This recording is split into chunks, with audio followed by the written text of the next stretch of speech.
Now, before we resume the panels, we wanted to introduce a person who has been very helpful in putting on this event today, and that is Rose Sager, who is the trade representative from the Kingdom of Bahrain, who's going to say a few words to us. Rose was born and raised in Bahrain. She immigrated to the U.S., where she received her Bachelor's of Science in Mathematics and Business from the City University of New York. Her career has included positions as a financial analyst and registered representative at major insurance companies and as a sales and training director at an international airline. Rose joined the Office of the Economic Representative as Trade Representative for the Kingdom of Bahrain in 2006. Under the auspices of the Economic Development Board, her role is to facilitate and promote the U.S.-Bahrain Free Trade Agreement since its implementation in August of 2006. Besides establishing major business contacts, she has promoted the Kingdom of Bahrain at various trade shows, business-to-business networking events, chambers of commerce, World Trade Center forums, and women entrepreneur associations and universities. Based in New York, Rose continuously seeks to establish Bahrain as the ideal investment choice for the U.S. business market, as well as an exotic tourist destination. Please join me in welcoming Rose Sager. Thank you so much for having me and for organizing such a great event. I feel like I'm in the Middle East between the music, the food. It's great. Thank you, really. And I do appreciate you organizing a GCC forum. And Bahrain is perfect because we consider Bahrain as a gateway to the GCC.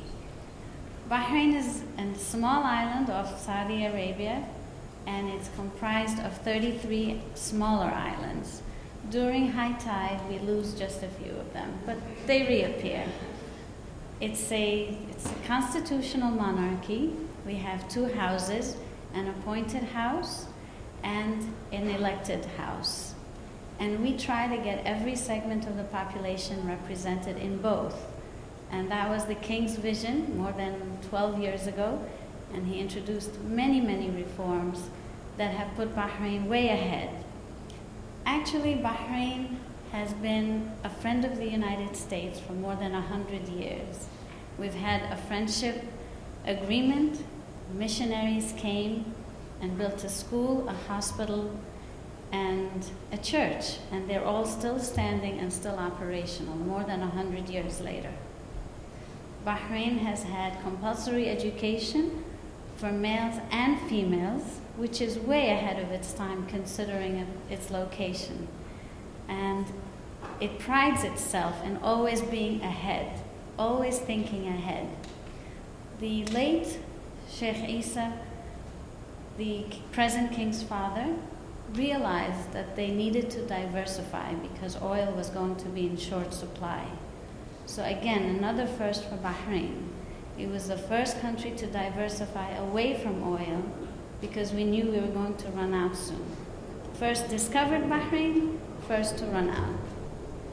So they looked into financial sector because it was already a well-regulated, transparent system. So the financial market actually moved from Lebanon to Bahrain in the 70s when Lebanon had its problems. So that's a big part of the GDP for Bahrain. It's not really oil anymore. Oil actually takes second place. And we also thought ahead of diversification in being the first green-conscious country in the Gulf. Bahrain prides itself in a lovely building. It's the World Trade Center. It has 3 fans that actually generate 20% of the power for those buildings. And there's a little picture of it on the table there. But the reason I bring this up is Bahrain is always first to change, first to bring about conscientious decisions that will help not just its people, but also the environment. It is a very open, cosmopolitan, and tolerant country. All religions are welcomed, are respected, and tolerated. It is liberal. It has the world-renowned financial regulatory system. It's considered the financial capital of the Middle East because it has 400 financial institutions, including insurance and reinsurance companies. The Heritage Foundation's Index of Economic Freedom puts it at number 18, and that's still number 1 in the MENA region, the Middle East, North Africa. And that's out of 179 countries. So I always think, my God, this little island has so much to offer. It's strategic, centrally located. It has an air, land, and sea infrastructure that's well developed. In fact, the airport has been developed for so many years that the first flight for the Concorde, the test flight, and the commercial flight are actually from Bahrain to London.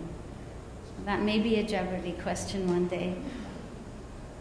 Population is about 1.2 million, and I would say a little less than half are expats. So when you walk into the streets of Bahrain, you're not going to see just expats, you're going to see a mixture. Bahrainis are working people. You're going to see kids working in the malls in jeans and t-shirts. You're going to see CEOs, you're going to see managers, male and female, pilots, female also, taxi drivers, mostly male but also females. So again, we're way ahead. Females have every right to vote, drive, dress as they wish, and do as they wish. They're encouraged to seek education overseas also. We have many scholarship programs. And that's another source of pride, because you're going to see Bahraini women covered, uncovered, dressed as they wish, working in all walks of life. It's very bilingual because most of the population from, I guess, the age of 5, English is taught in the schools, both public and private. So I would estimate 98% of the population speaks English. So you have a bilingual, educated workforce. And about 10 years ago, they started negotiation for a free trade agreement with the US. And that, for the business people or for the entrepreneurs here who are ready to step into the world, that's a great option for you to consider. The free trade agreement with the US allows the imports of US goods or services completely tax-free. The only exceptions are oil industry and jewelry. But anything else made in the US is going to be duty-free when you import it. If you establish a base in Bahrain, and I mean any type of a base, whether it's an office, a warehouse, a distribution center, you could sell your items throughout the GCC countries under the same tax-free basis and under the protection of the free trade agreement umbrella. So if you need to sue someone, you are actually protected under the FTA. You actually have recourse. You can use the law systems in the US and Bahrain. There's reciprocity.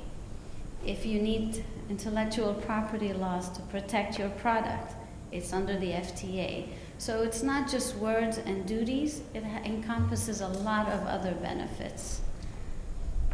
With looking ahead with Qatar's World Cup, if you want to import t-shirts, buttons, batteries, light bulbs, whatever it is, you do a base in Bahrain, you sell throughout tax-free.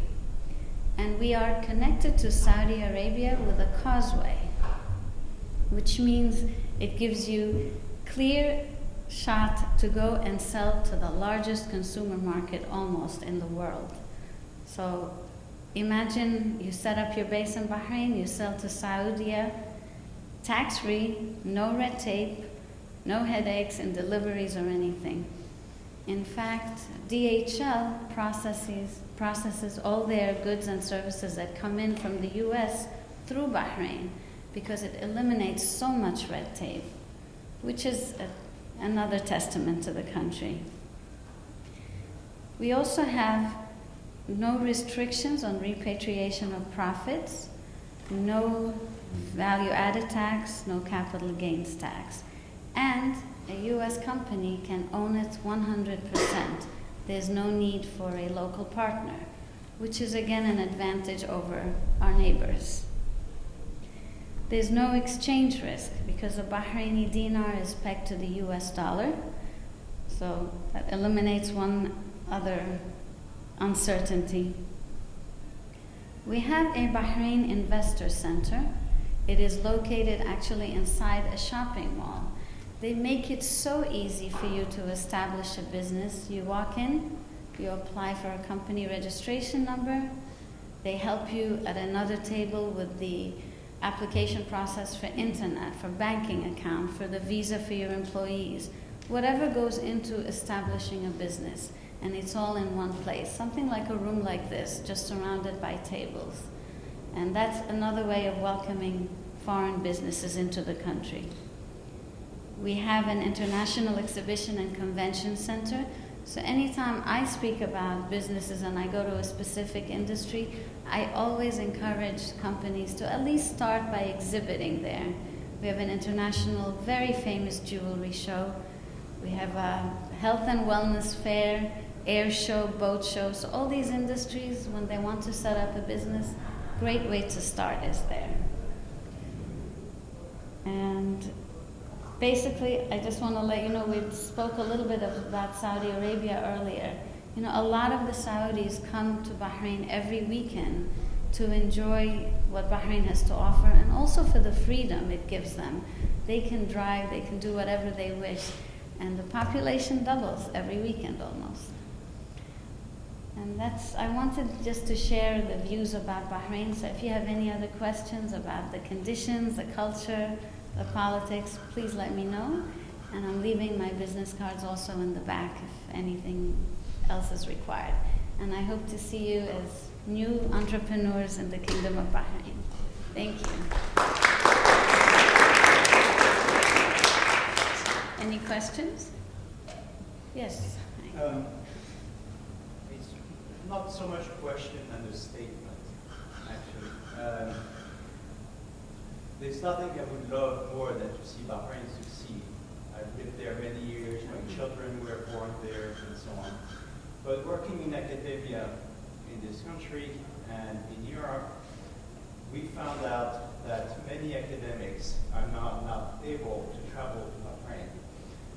I am told, and from experience, personal experience, I know that there are about 240 academics who are not allowed to travel to Bahrain. And it seems to me that, as they say, it's worse than a crime, it's a mistake, because the bad public relation this gives to Bahrain, which has so much to offer, where the people are so wonderful, is really very bad. And I was wondering if you know whether this policy of the Ministry of Interior is going to be changed, and because that would be a very big plus for Bahrain. I'm not aware that they're not allowed. I know with the media, they must get a special media visa and permission. Academia, I'm going to look into it, and I promise you I will get back to you. Well, I can tell you that at least there are 3 people in this room right now who are persona non grata in Bahrain, not for having tried to overthrow the government whatsoever, just for having dared to put in writing some thoughts which were not always positive to impart the Prime Minister, but anyway. I will get back to you on that. And I do want to add to that, at least Bahrain allows people to speak and demonstrate as long as they apply for a proper permit and they demonstrate in the streets, not blocking, let's say, the causeway or our version of Wall Street. And unfortunately, the media goes to one side. So, Yeah, but I will look into that. But I will get back to you. Okay. Anything else? Thank you.